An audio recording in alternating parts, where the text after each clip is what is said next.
And as we move on in, we could see the draft damn near done now. They actually accelerated quite a bit. You can actually see that, yeah, Polar has spent 0 of their reserve time. So they come in with a very clear plan in mind. And that plan seems to be early aggression, seems to be just big team fight. I want to see how they're going to lane this out. I mean, Ogre and Skywrath, obviously, those would seem to be the heroes that are going to be the support, so they should be looking for a hero for Illidan right now. Mag, one would think, would be mid. Puck, of course, can go there as well, but Puck largely seen out in the off lane as opposed to mid for the most part. On the other side, though, Empire is very well-rounded, especially in terms of how they want to run against the lane that they're going to be up against Polar. Now, Skywrath and Ogre Magi are not two support heroes in the laning phase that you just want to take for granted. Venge and Rubik can be very, very strong together, and Trouf and I actually had a discussion yesterday during those matches. But even beside that, just in general, we've talked about Rubik and how the hero, in many cases, I think is undervalued, and so does he. I mean, and there's always debate points, you know, does he really give you enough punch? You know, Fade Bolt's not a terrible nuke, but it's certainly not great. How reliable is telekinesis, and so on and so on and so on. But Empire rounds out their 5 with a Necrophos pick. So, yeah, in terms of how they want to lane this, they actually have a tremendous number of options available to them. They could try to do something like dual lanes with a Venge and a Brew. In one lane, Rubik and Necro out in the other with Lycan mid. They could decide to go aggressive, which I honestly think might be a good call. If they wanted to run the Brew, mid with the Lycan going solo safe, Necro, Venge, and Rubik, a very, very potent aggressive combination. It really just comes down to who they want to give, in my opinion, the most level advantage to. Who do they want over leveled much more quickly? Lycan does have the advantage of being able to fall back into the jungle, and that does free you up to rotate your lanes a little bit after the laning phase is a few minutes in. If he's able to fall back, maybe you rotate your offlaner in, maybe you begin to switch things up just to try to keep your level gain fairly even across the board. But a very flexible lineup and certainly a lot of kill potential early on. And this is kind of what comes to mind when I look at Empire's lineup, is they've got 4 heroes in Necro, Venge, Rubik, and Brew who are going to be able to fight very effectively together while Lycan, you know, solo pushes if he wants to go with a Necro build, or if he wants to go with a pure carry build, that kind of a thing, say a Vlad's, maybe even a Medallion. Don't know that he would actually need it, but, you know, Vlad's, Medallion, and on up to Basher, BKB, whatever he happens to want and need. Now, Polar, again, a little bit more well-rounded, but they are very magic damage heavy right now. In fact, their physical damage is largely non-existent. So BKBs, especially on heroes like a Brew and a Lycan, to a certain extent a Necro, but the Lycan and the Brew, very natural BKB builders very early on. Not necessarily first item heroes, first item BKB heroes anyway, but very commonly second item BKB, depending on the composition you're up against. So I feel like Polar is really going to be under the gun a little bit here to make sure that their lineup is able to execute. Now, in terms of heroes that are available to them right now, there is a Void pick out there if they wanted to try and go with that. Void and Magnus is actually an extremely strong synergistic pairing, especially, you know, again, you know, with this patch came in, and that's, you know, that's going to be great. But for the most part, just being able to use Empower on Void, not only does it help him that they're actually going to go with Anti-Mage, and that's fine too. And this might be a game, I don't know, like it seems like in theory and on paper, you always have the option when you have a mag pick along with an Anti-Mage to perhaps skip an early Battle Fury if you want to go more of a fighting build, and then just be reliant upon Empower for your farming capabilities and all that. But that does kind of put a fairly sizable limit in terms of how self-sufficient you are if you happen to be on an Anti-Mage. And Illidan is one of the best in the world at just hitting creeps, man. Like he really is one of the fastest farmers you're ever going to see. And it looks like it's going to be a dual lane approach out of VP to get things started. FNG's making his way up the top. He's got Phobos there with him. We'll see if he's going to end up staying there, if he's going to be more of a roaming kind of a deal. Did go boots first, and we'll get the ward down very, very quickly. So they should stay fairly safe there. Speaking of, it is going to be a tri-lane look, at least for the moment. And Empire trying something a little bit cute here. They're going to hide out in the Roche pit. They have the ward down. A ward just went down from Polar as well. But what's going to be... Oh, this is going to be great if it actually works out for them, because what can happen is they're going to try to come for this room. With them hiding in the darkness of Roche, they'll be able to get a lift, pull him about right to here, and Silent will be able, if he wants to go ahead and put a point in the Death Pulse, which is a tremendous amount of damage at level 1. Magic Missile follow-up, then a whole lot of right-clicking coming out of these 3 heroes. The courier is stashed. It does have a salve on it for Aloha.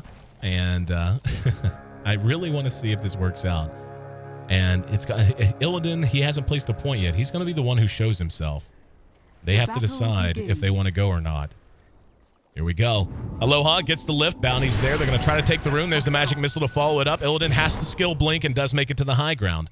So at the very least, they managed to dodge a first blood, and they get a look at what's going to be heading their way. We'll see where Always Want to Fly wants to wind up. Aloha does finally pick up his salve. I'm really not sure why he put it on the courier instead of just having it. But either way, it will be a tri-lane look, and check that. They are actually going to go ahead and rotate Always Want to Fly. And this is kind of what I was talking about during the draft. The Necro out in the off lane makes the most sense to me. And, okay, Fly is going to be heading back down to the bottom lane, which I actually like that more. I mean, the dual lanes would be effective at the very least. You can maybe try to do something to the puck, maybe really slow his development if you're ultra aggressive and you're very effective with your harassment.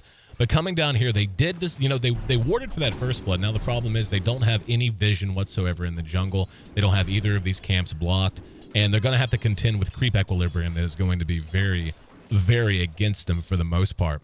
In mid, it is going to be Magged against Resolution. This should be a very favorable matchup for Resolution. He should have no problem getting the gold and getting the level gain that he happens to want. So that kind of puts the onus onto Polar to make sure they win this bottom lane. I mean, this top lane should be basically a wash as well. A Puck and a Brewmaster both can equal farm if that does end up being the case. And thus far, it is a pretty big advantage for Puck, actually. He's sitting at 7 CS to the 4 of Yoki, or the 3 of Yoki, rather. So that's not too bad for them.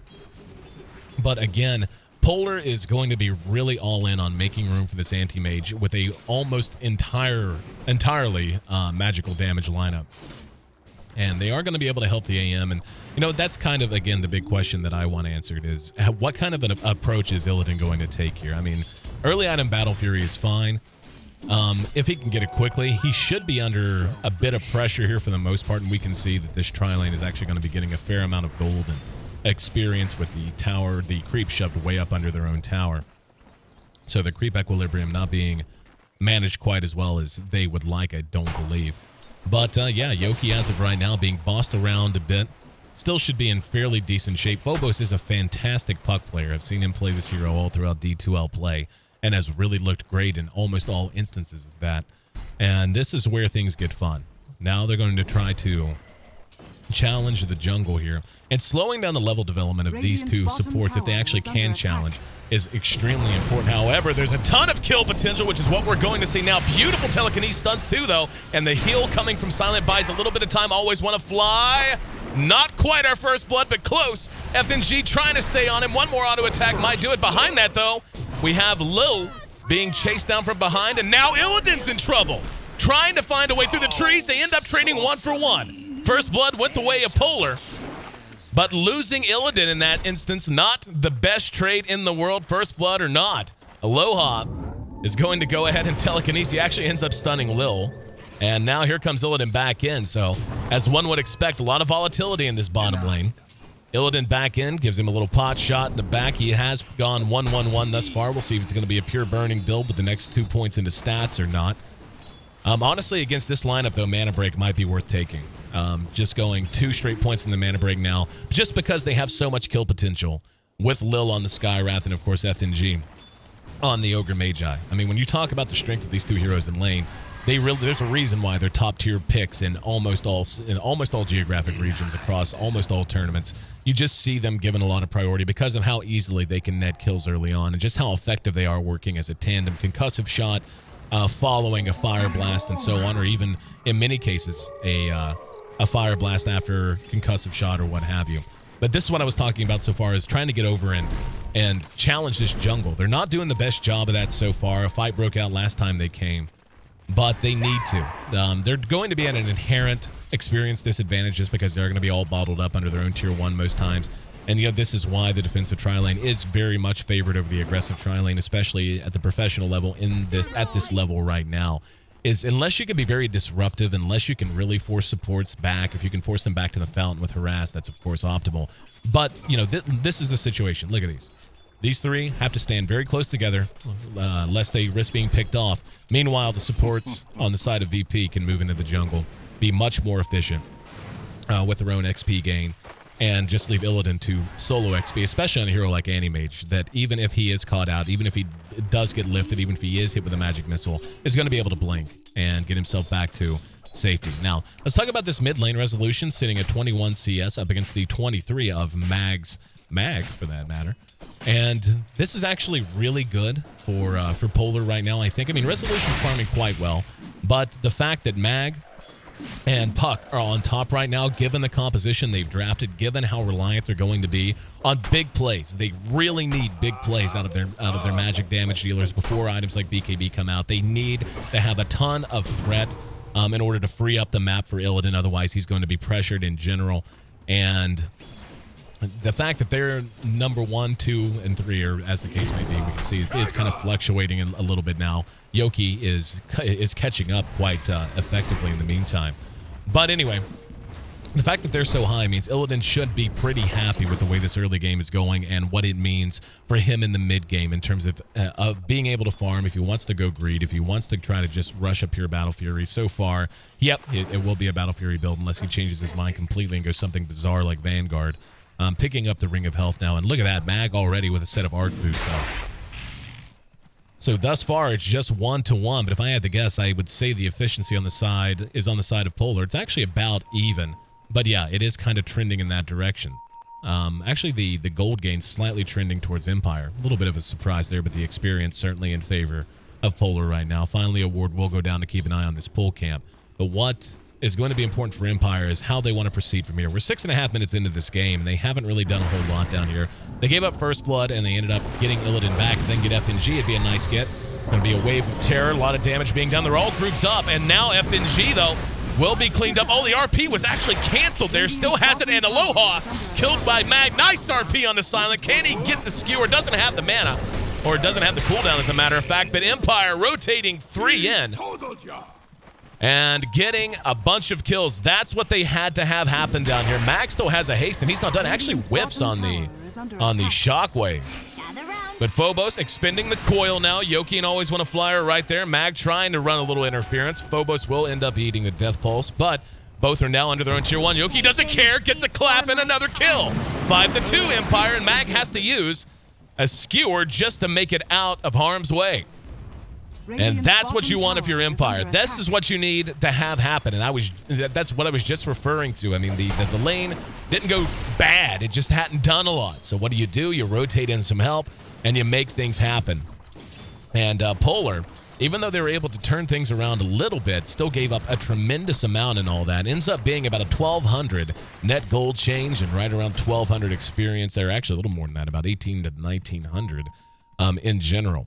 So now this is where the laning phase is likely to begin to break down a little bit. The Brewmaster is level 7. He's probably just going to go ahead and take farm priority for a bit and get up his Blink Dagger. After that, though, it's going to be on them to just take towers at their leisure because Polar is simply not in a position to fight right now. No Blink on the Mag. He's much further away than the Brewmaster happens to be.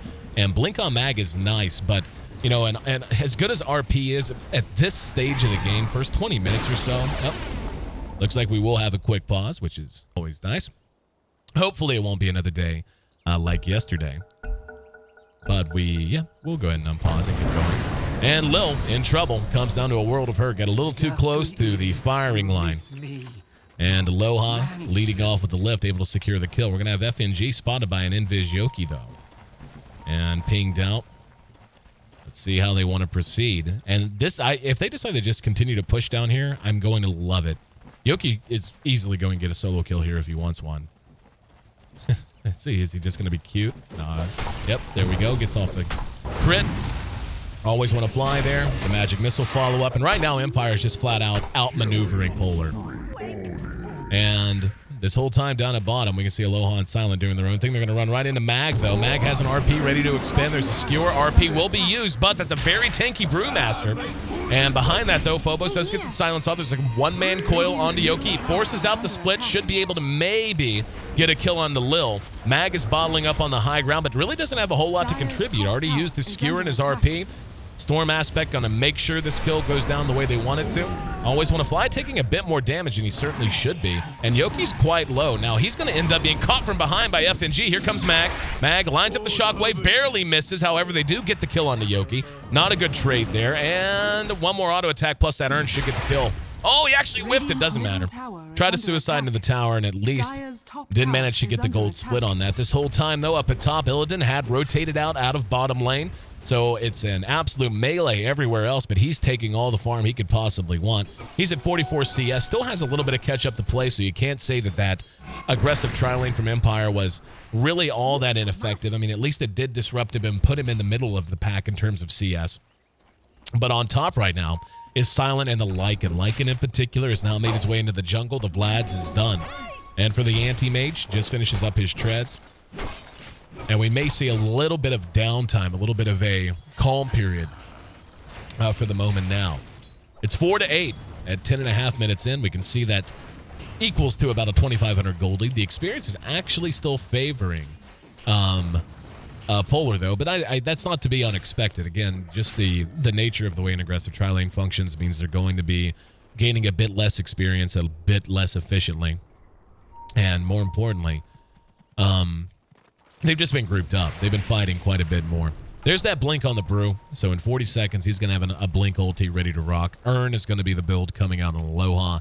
And Resolution, looks like he just wants to finish his treads. He's got the parts done. So after that's really the big question to me. Is this going to be a Necro Book build? And I think it should be. When you look at Silent, well, I don't know. I thought maybe Silent... He picked up the Vid Booster, and I thought he might go Vid Booster mech, just given the way the game's gone. You know, just a casual Vid Booster, then mech it up. But not going to be the case. And one can only imagine it's going to be an Atos, which is certainly a lot of fun and certainly very effective against a team as reliant on mobility as Polar happens to be. But, yeah, I mean, if he's going this build, that seems a bit more fight-oriented than push-oriented. And that was likely, to me, that indicates that we're likely to see a more pure carry build coming out of the Lycan. 4-man smoke going to move south across the river now. And they're going to have a chance to catch FNG. Not the biggest get in the world, but a get's a get. He's going to try to TP, and he's actually going to make it out.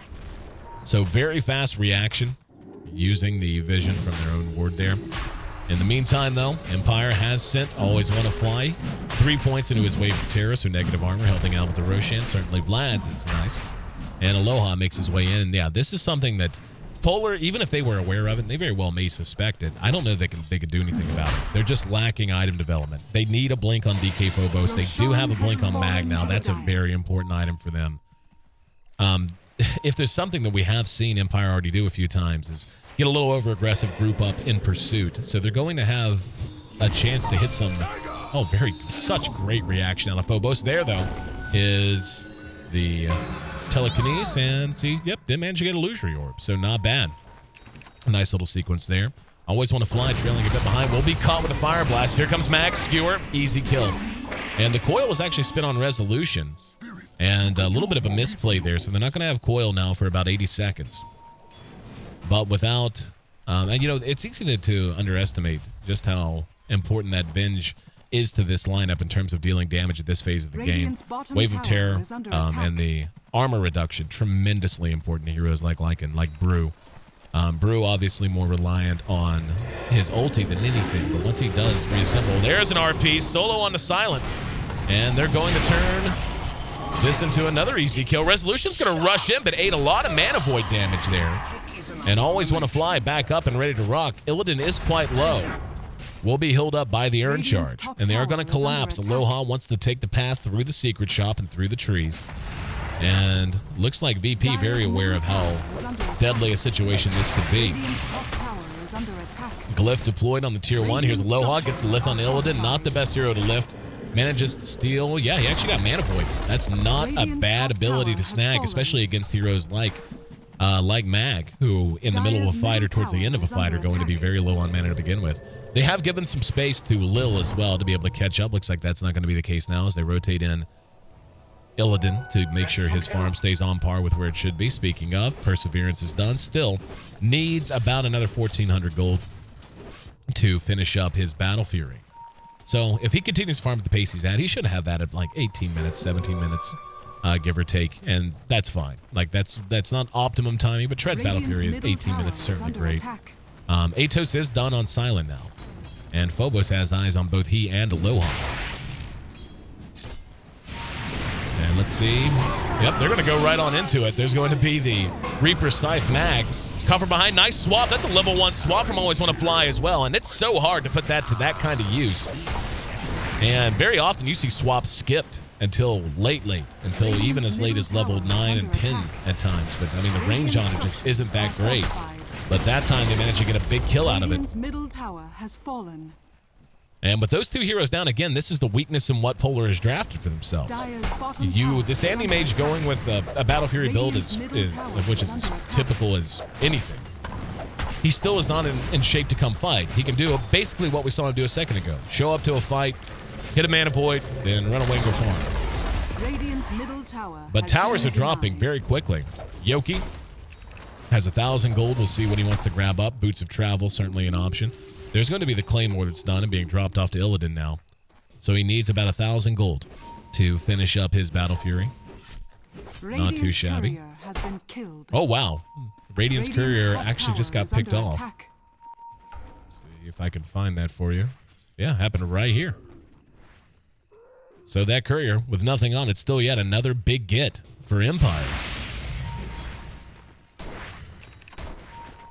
And it will be a book build. That's kind of what I was waiting to see, was how dedicated to the push they were going to be. It's a little odd to me. I mean, I'm not sure why Silent would prioritize Atos over Mech if they want to go with this kind of an approach, this kind of rush-down approach. But that's something I'll ask Trout. He should be along again for Game 2. If you're just tuning in, this is Game 1 of Polar versus Empire, our Western Division Finals. Winners of this best of 5 will advance to Las Vegas and join Evil Geniuses LV and CDEC in our grand finals.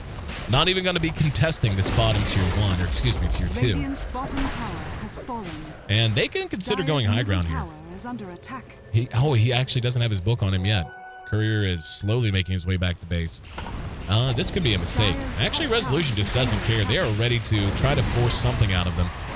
Trying to use that Aegis up. Knowing they don't have that much time left. There's the Atos used on Phobos. And in the meantime, Illidan does manage to split push down the top tier 1.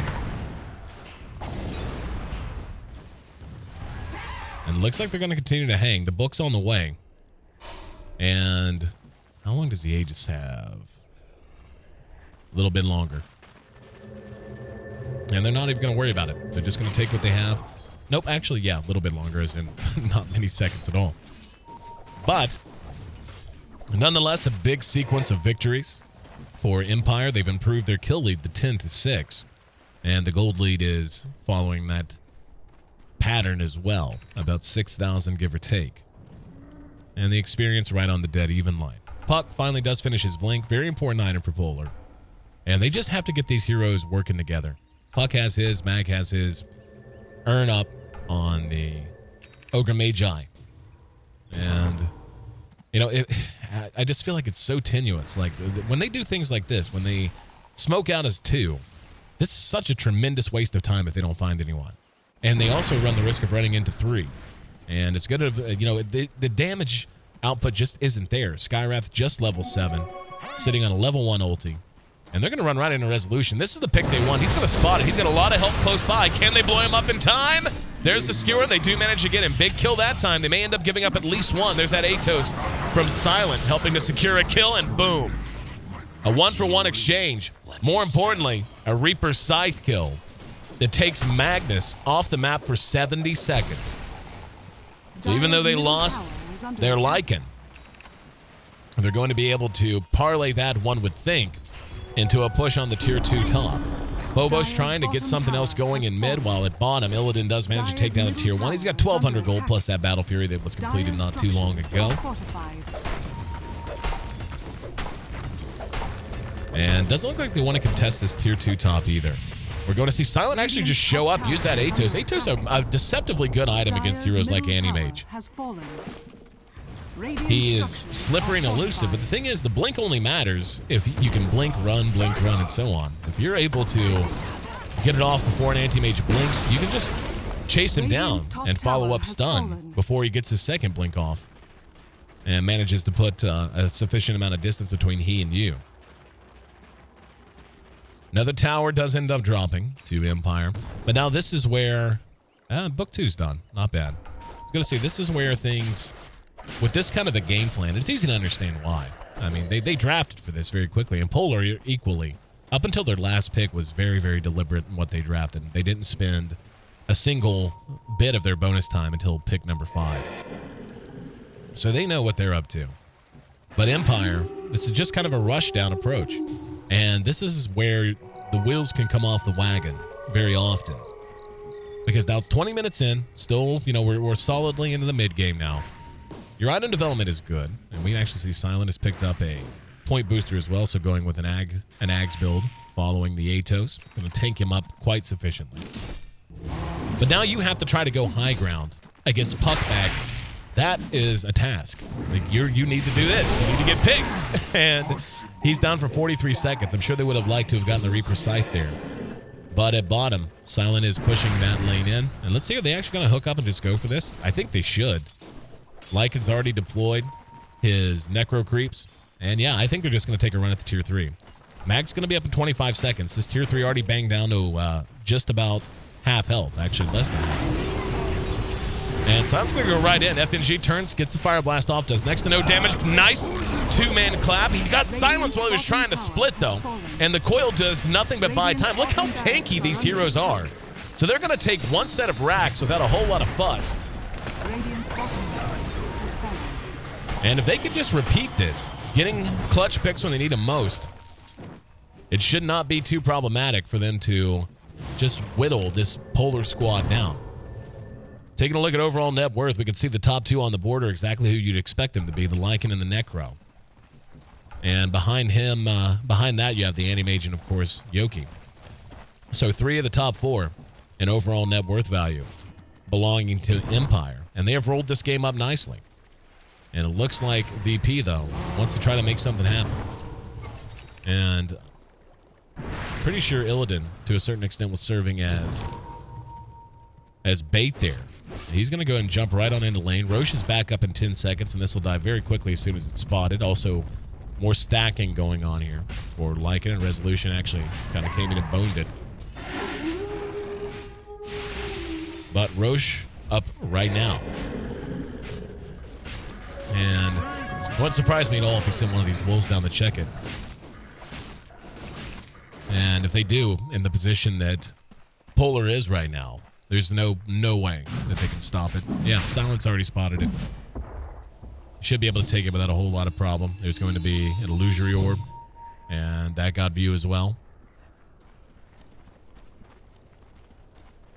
And now it's on Polar to try to defend whatever's coming. There, you know, it's such an unfortunate place to be. You know, against this kind of a snowball lineup, whenever you do have a hero that scales as well late as Anti-Mage does. And honestly matches up not bad with Lycan in general. It's so hard to not... It's so hard to keep your calm. Because it feels like they're just going to run you over. And that is very much a possibility. If they end up losing their Magnus again, especially like if Magnus or Puck died or a Reaper Scythe, I don't know that it's game over. And especially with Scepter almost done. Yeah, Scepter's done, like now. As a matter of fact, it's going, yeah, it's exactly done now. And he's going to hang on to buyback for the moment. This Roshan, just look how quickly this thing is dropping. And it looks like, I would think a BKB coming out for Resolution next, but DD on Lycan's no joke. Blinks up on FNG, excuse me, Aloha as well. Phobos is going to decide to solo coil, and they should be able to get a solo kill here. They're going to clear back out. TP's actually canceled. Probably the right call to make there. So, getting the kill onto the Rubik is nice. I mean, it's a kill. But he had spent all of his gold, and it's a Rubik. And you just spent a lot of time with your whole team moving up towards this tier 2 to try to make that happen. And, yeah, they're kind of going guerrilla tactics. And they kind of have to. I don't know that they can just run 5-on-5 and hope for anything outside of a miracle RP. Like if they can RP, hit 4, and then Puck 4-man waning rifts and 4-man coils and so on, and maybe a big mana void or something like that. But even that's not going to be that possible soon, as I suspect Resolution's going to pick up his Ogre Club, and now he only needs another 1,000 gold, which is going to come very quickly, given the rate at which he's farming. And even the Brew's got a BKB now. So you had better kill that Brew quickly. Super quickly. And I don't even know that they... Yeah, I don't think... outside of an RP and a Waning Rift and you know, you can talk forever about, well, if you chain this to that and this to that. But Empire's not bad. They're not going to group up for that. Or if they do, it's going to be a major misplay and not something you can just expect to happen. And it looks like, yeah, they're just going to run down top lane. And there's no reason not to. And this seriously is a game that could end in the next few minutes. Very, very easily could end. Just with the power of Reaper, Scythe, and Scepter. And yeah, not a single person on the map has buyback. Not a single one. And now we're going to see Resolution engaged upon in front. Doesn't care. Just going to stick on the tower. He has nothing to lose except an Aegis. And if they're not going to defend their racks, I mean, you have to defend these racks, man. They lose their range racks. And here we go. They're going to come back. Oh, whiff on the RP from Mag. That's ball game. He can't buy back. RP was actually stolen by Aloha. Keep an eye on him. Yep, there it is. 2-man RP, follow up. And the Primal Split just to put a cherry on it. There's a Mana Void. They may finally be able to track down Silent, but I don't know. Well, I don't know. Illidan's actually doing a fair amount of damage here. They end up losing 3. The Brew Split is still together, though. And buyback status is, you know, they're ready to buy back if they have to and they want to. Lycan, though, still has an Aegis to give. They do clean up the rest of the racks. Yoki, no mana, is going to need a bit of help. And Resolution actually not in the best of shape here either, but Drunken Hay makes it pretty tough for a melee to go on a melee. And I'm actually surprised. I mean, it just speaks to the fact that Polar knows they have the better late game. Yoki does end up being another kill for Illidan. Behind that, we can... Oh, they may get Resolution. This is a huge get if they can make it happen. And Illidan, with his Manta done, is actually a pretty big threat. Resolution does manage to make it away. Heads up play from him. But the damage done to VP.Polar as they've lost their top and bottom sets of racks. They're going to hold out, understandably. Given the fact that, I mean, if there's any player whose anti-mage you can believe in outside of Black and Burning, it's this guy. Illidan hits creeps really well and plays anti-mage very well. But they're going to be able to reset now. And by the way, I just want to shout out Aloha. He's played great this game. He really, really has. But they're going to be able to just wait on their cooldowns. I mean, they could wait out a Roshan. I don't think they need to. I think they have sufficient combat potential. 6 charges on the urn for Aloha. So even little things like that are certainly in their favor. BKBs are ready. Will be anyway in 20 seconds. Still a 9-second BKB for Resolution as well. And Polar are going to have to really stick together. But, you know, this is the issue, especially with an anti-mage. I mean, what are you going to do? You're going to stick 4 back in the base to defend while anti-mage free farms the map? Like, that's asking for trouble. It's asking for a lot of trouble. And once again, the only hero on the map that has buyback is the Puck. Following that set of engagements, we can see things dipped a little further in Empire's favor, but did turn around slowly. Scepter on Puck. That's fun. Not an item you see all that commonly. I have been seeing it more lately. But you got to do something, especially with the BKBs out. I mean, you have to, and this is, again, they were just so lopsided in their balance of damage. They lost the early game, even though the kill score is deceptively close. You're talking all the tier 2s still standing. Now, Phoba's going to be caught, silenced, and scythed. And there's going to be an RP. We try to follow this up. Illidan trying to go to work. Primal Split goes off, though, and he only gets a couple of the aspects. In the meantime, Aloha spins his own RP and secures the kill on Illidan. FNG in trouble now. And buyback on Illidan. He's going to try to come back in and make something happen. Always want to fly. Manages to barely make it away. Still alive for the moment. Illidan just being kited to death. And once again, Aloha getting the big get on the steals. That's 4 down for nil. GG called. So Polar, who entered this series, the hands-down favorites. No doubt about it, the hands-down favorites, based on their performance throughout the regular season, finds themselves on the ugly end of an 0-1 deficit to get things started here on our best-of-5 D2L Western Finals. Sub 30-minute game. Gotta love the four belt of strength build from Lil. But anyway, a great game from Silence Necrophos. 8-2-9. And really, I would honestly just chalk this up to draft. I mean, Polar was just so very one-dimensional. Basically, you hit your big abilities and you can do okay. But Anti-Mage just never got online. I mean, by the end, and you can see, even though this game was very handily in Empire's favor for the majority of that 30 minutes, probably for 20 of those 30 minutes, despite that fact, and despite the fact that the map control really was just gone, Anti-Mage, played by Illidan, manages to tally 240 CS, by far tops on the board, and actually ended up with a Manta, a Battle Fury, and a Basher at 29 minutes in, which is not too shabby at all.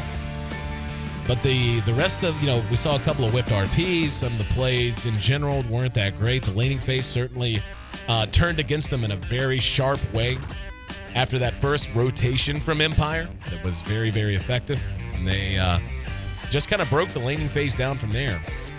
And there was no way for Empire to, for Polar to get things back under control. I mean, with Empire being on the dire side especially, Roshan's came quick and easy. And the momentum just was constantly in Empire's favor. So game 1 behind us now. Now we look ahead to game number 2. I'm your host, Aaron AC Chambers. Thanks so much for being a part of the broadcast, guys. Not just today, but especially throughout this entire season. It's been a real honor and pleasure to bring you this 5th season of the D2L. And just so excited. We've got Christmas coming up soon. This is our last Western Series. And after that, it's only the first week of January. We get to go to Vegas. We get to see these teams tested against each other. Get to see right now, though, which of these 2 teams will be joining that triumvirate already awaiting them at Caesar's Palace, e.g. LV and CDEC. But enough about Dota. I know what you really care about. It's cosmetics. Yeah, I know. It's okay. Another Dota 2 item giveaway courtesy of Dota 2 Lounge and, of course, us here at the D2L. And this is the way it works, folks. Really easy. I'm going to be giving out codes verbally here on stream. I'll be tweeting some out as well. Tralf and the D2L Twitter will be tweeting those out, so make sure you follow me at AC, at AYESEE, and at TralfDota, TRALFDOTA, as well as at D2LGG. So you'll be getting codes that way throughout the series. They'll be tweeted at kind of random times, so make sure you keep an eye on those. And, of course, I'll be continuing to give these out verbally as well. So make sure you got pen and paper ready or ready to type these in, because I'm going to go quick. Only one time through. And beginning with our first code, A0C7E74D. Second code, A1E76B35. Third code, A2D57B9. Fourth code, A3C9CBFE. Fifth code, A57E2087. Sixth code, A5A37A90. Seventh code, A70F4430. I guess that's eighth code. Yeah, eighth code, ABBB3A57. Ninth code, AC3A486B. And our 10th right now, AC88C210. Go to Dota2Lounge.com. Make sure you're logged in beforehand. Then go to Dota2Lounge.com/giveaway. Enter the code, be the first to redeem it. 2 awesome chests, courtesy of us at the D2L and our friends at Dota2Lounge.com as well. All right, guys, we're back. Game 2, Empire.